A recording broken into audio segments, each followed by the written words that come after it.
It happened near the Cambodian border on May 18th, 1967, a day that would haunt every survivor. A platoon of American soldiers was marching through dense jungle when they walked straight into a deadly ambush set up by a much larger enemy force. Within minutes, chaos exploded, gunfire tore through the trees, and they were completely surrounded, trapped, and cut off from any help. By the time a relief unit finally reached the scene the next day, it was a nightmare no one could ever forget. Out of the 30-man patrol, 19 soldiers were found dead, 7 were barely alive, and the jungle floor was littered with the wreckage of their final stand. But one man was missing, nowhere to be found, not dead, not alive. His name was Private First Class Joe DeLong, the platoon's M60 machine gunner, and his disappearance became one of the most chilling mysteries of the war. For years, DeLong was officially listed as missing in action. But when the truth finally surfaced long after the war, it was beyond disturbing. What had happened to him wasn't just tragic, it was horrific. And the craziest part? He wasn't the only one. The Viet Cong had a gruesome strategy specifically for capturing M60 gunners, and once you hear it, you'll understand exactly why this weapon was both feared and respected by everyone who faced it. Before we get into that dark story, let's talk about the weapon itself, the legendary M60. It was born after World War II, when American engineers studied German machine guns and realized their own were outdated junk. The U.S. military had been using machine guns as simple support tools, while the Germans treated theirs as the heart of every squad. In German units, soldiers were trained to protect the machine gun team at all costs, and in return, that gun team unleashed waves of automatic fire powerful enough to turn the tide of a battle. We're talking about the icons here, the legendary MG42 and its often forgotten older brother, the MG34.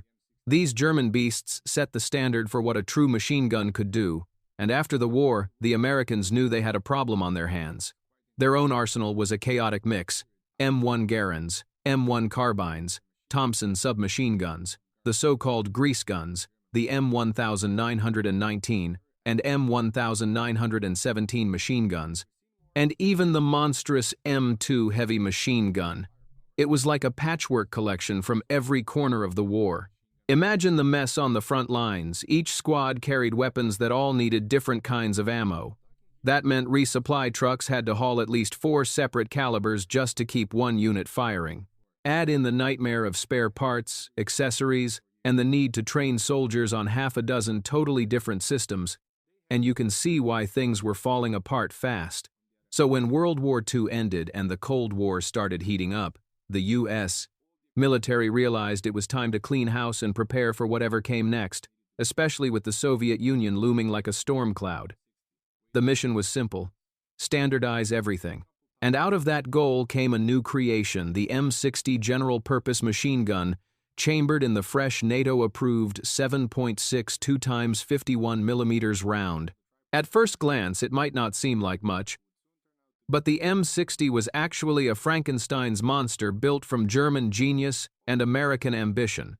Engineers took what they loved from the MG42 and the FG42 paratrooper rifle, blended it with some homegrown design tweaks, and boom, the M60 was born. Okay, maybe not boom. Right away the process was messy, full of trial and error, but the end result was pure power. Once it hit the field, the M60 completely reshaped the American infantry squad. Following the German model, each unit now had a 3-man machine gun team built around this weapon. Soldiers trained relentlessly, expecting to use it against the Soviets in a full-scale European showdown. But destiny had other plans. The M60's first real taste of battle wouldn't come in Europe at all. Instead, it would roar to life deep in the jungles of Vietnam.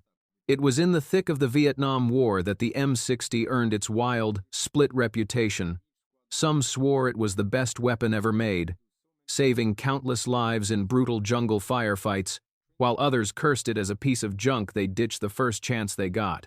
It was a love-hate relationship like no other. Before we talk about the M60 gunners themselves, you've got to see what this weapon actually did in Vietnam, because once you understand that, you'll see exactly why the Viet Cong despised it with a burning passion.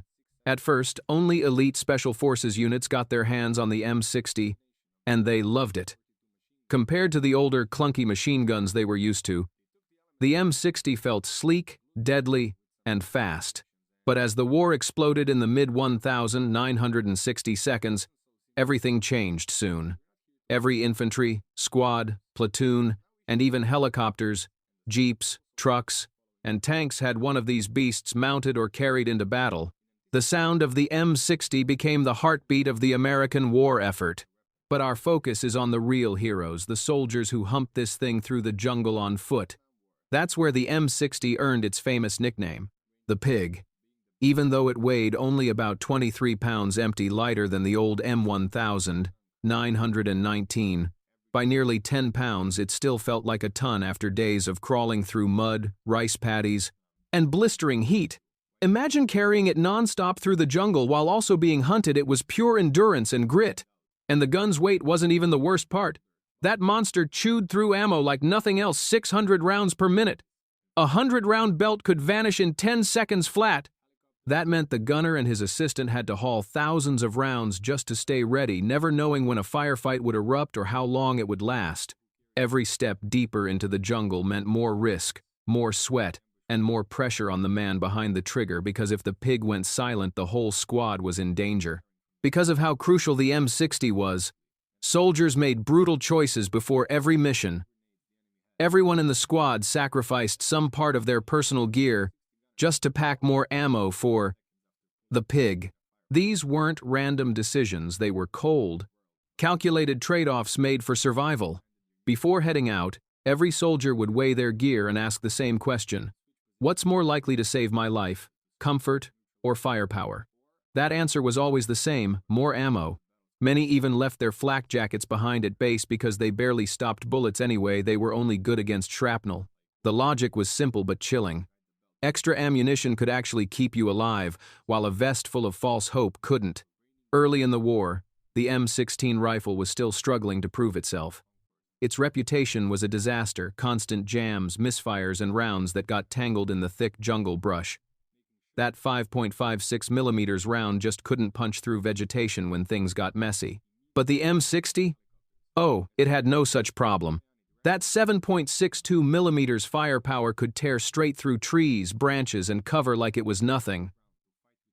That's why ammo for the Pig became top priority. When the M60 spoke, enemies stayed down. But all that power came with a heavy price, literally. With the gun, spare parts, and extra belts, the load quickly hit 80 pounds or more. Just one 100-round belt weighed around 7 pounds, and each platoon had to haul thousands of rounds to feed their hungry machine gun.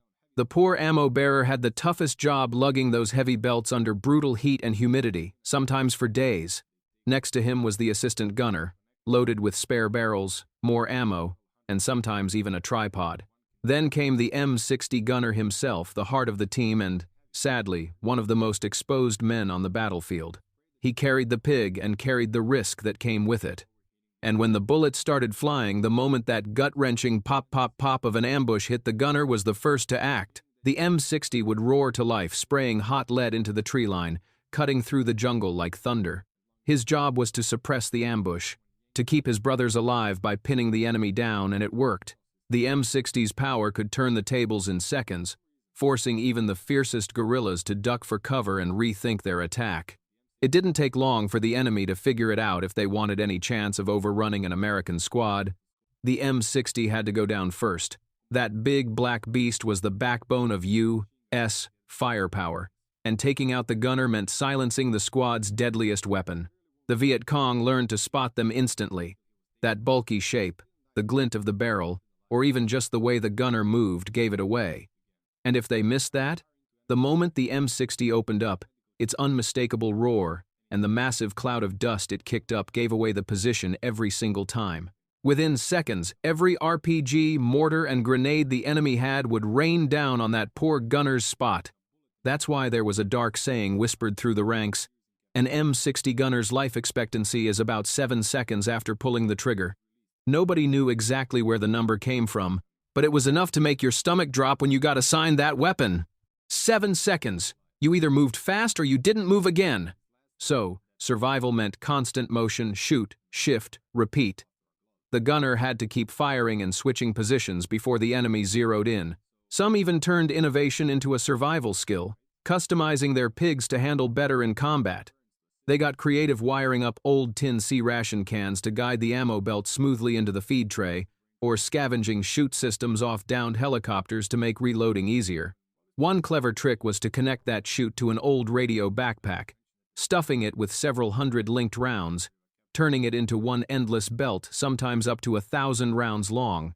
It was insanely heavy, but it meant the gunner could unleash continuous fire without worrying about reloading mid-fight. You could mow through the jungle non-stop until the barrel overheated, or the gun decided to jam, or worse, run away. Yeah, that's right. The M60 had a nasty quirk known as running away. If the trigger mechanism got worn out, the gun could go completely rogue. It would just keep firing on full auto even after the trigger was released, a nightmare in the middle of battle. The only way to stop it was to yank and twist the ammo belt hard enough to break the feed. It was terrifying, dangerous, and unpredictable, but for many gunners, it was just another day trying to stay alive behind the pig. The M60's barrel system, though powerful, was a serious headache in the field. It was supposed to be quick change, but in reality, it was anything but quick or practical. And here's the wild part for some reason. The designers didn't copy the MG42's brilliant barrel swap system, even though it worked perfectly. Early versions of the M60 didn't even come with a handle to grab the scorching hot barrel. That meant the gunner or his assistant had to wrap their hand in an asbestos cloth or a thick glove, twist the blistering metal, and yank it off before attaching a fresh one, all while under enemy fire. Can you imagine doing that in the middle of a firefight? Burns were common, and some guys even had permanent scars from it. To fix the problem, soldiers started improvising, right there in the jungle, bending wire from coat hangers to create makeshift handles, just so they wouldn't fry their fingers. Later on, improved versions of the M60 finally included proper barrel handles and other crucial upgrades, but for those early gunners, survival meant creativity. And speaking of wild field mods, before we circle back to the missing M60 gunner from the start, and before we get into the story of another captured operator who earned the Medal of Honor, let's check out some of the craziest Special Forces versions of this weapon. Long-range reconnaissance teams in Vietnam took the M60 and pushed it to its limits. These elite patrols worked deep in enemy territory with tiny squads, sometimes only 4 to 10 men, so every ounce of gear mattered. They'd literally cut down the M60, chopping off the stock and trimming the barrel to make it shorter, lighter, and easier to carry. Then, they'd use that tricked-out radio backpack loaded with hundreds of linked rounds, feeding straight into the gun a mobile storm of firepower. If their cover was blown, the plan was simple but brutal: go loud and go fast. Every soldier opened up with everything they had, while the M60 gunner, wielding his hacked-up jungle pig, would rise up and unleash chaos. He'd spin in circles, firing in every direction, spraying rounds like a storm until the enemy broke or fell back. The shortened barrel created a blinding muzzle flash and a thunderous roar. It looked and sounded like absolute madness. But that chaos was exactly what kept those small recon teams alive in the deadliest parts of Vietnam. The whole point of that wild firing tactic was deception, and it worked like magic. When that M60 gunner unleashed his spinning wall of fire, it sounded like an entire platoon tearing through the jungle, not just a handful of recon soldiers. The enemy would panic, thinking they were outnumbered, and that confusion gave the team precious seconds to disappear into the dense foliage. Believe it or not, this trick actually saved lives more than once. But now that you know the full story behind this legendary machine gun, it's time to return to the mystery that started it all. What really happened to Private First Class Joe DeLong after his platoon was wiped out near the Cambodian border? When the relief force arrived the next morning, there was no trace of the enemy, no sign of DeLong, and not even a hint of his M60. It was as if both had vanished into thin air. The official assumption was grim: either he'd been killed and his body lost in the chaos, or he'd been captured alive. For years, nothing surfaced. His name stayed on the missing in action list, one more soldier swallowed by the jungle. But then, long after the war ended, American POWs finally began returning home, and that's when the truth started to crawl out of the shadows. Some of the prisoners captured around the same time, and Place told a story that sent chills through everyone who heard it. They claimed Joe DeLong had been captured alive when his platoon's perimeter collapsed. He was taken across the border into a secret network of makeshift prison camps hidden deep in the wilderness between Vietnam and Cambodia, brutal compounds where captured American soldiers were held under horrifying conditions. According to those who made it back, DeLong endured the same torment as the rest: starvation, exhaustion, and daily beatings. But he refused to give up. On November 6th, 1,967 months after he'd been reported missing, DeLong and several other prisoners finally made their move. They ambushed a guard, clubbed him down, grabbed his weapon, and broke into the jungle, desperate for freedom. Hours later, distant bursts of gunfire echoed through the trees.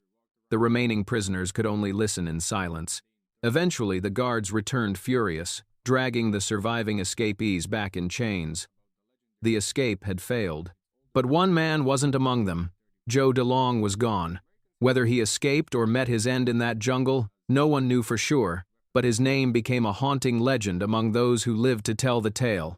Some reports claimed that Joe DeLong was shot while fighting back during recapture, and that theory actually makes sense. If he was the only one armed with the guard's rifle, it would explain why the Viet Cong focused their fire on him. But no one could ever confirm it for sure. The only thing the surviving prisoners saw were his blood-soaked trousers brought back to camp, ripped apart by bullet holes, a grim sign that DeLong wasn't coming back. Years after the war, those haunting testimonies finally pushed the military to update his file. His status changed from missing in action to died in captivity. Yet, his body was never recovered, and his final moments remain buried somewhere deep in the jungle. He was posthumously promoted to staff sergeant, an honor for a man whose courage still echoes through Vietnam's shadows. But DeLong's story wasn't the only one that showed what these men were made of.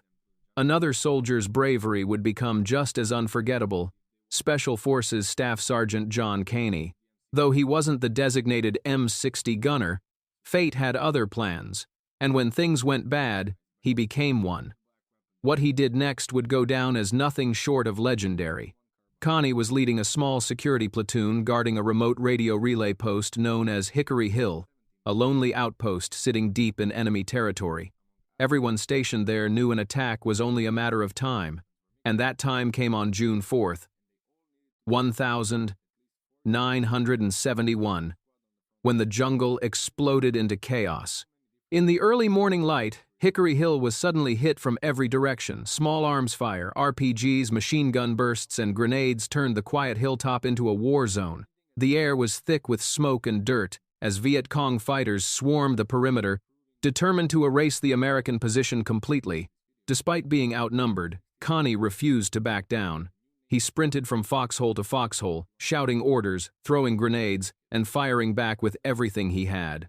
The ground shook with explosions, but he kept rallying his men, making sure the line didn't break. Every second they held out was a miracle, and Connie was right in the center of it, refusing to let Hickory Hill fall without a fight. But as the enemy closed in, the odds were turning deadly fast, and Connie knew he was staring down an impossible battle. The situation at Hickory Hill was collapsing fast. The enemy was tightening the noose, and Connie knew they couldn't hold out much longer. Under relentless fire, he radioed for an immediate helicopter evacuation.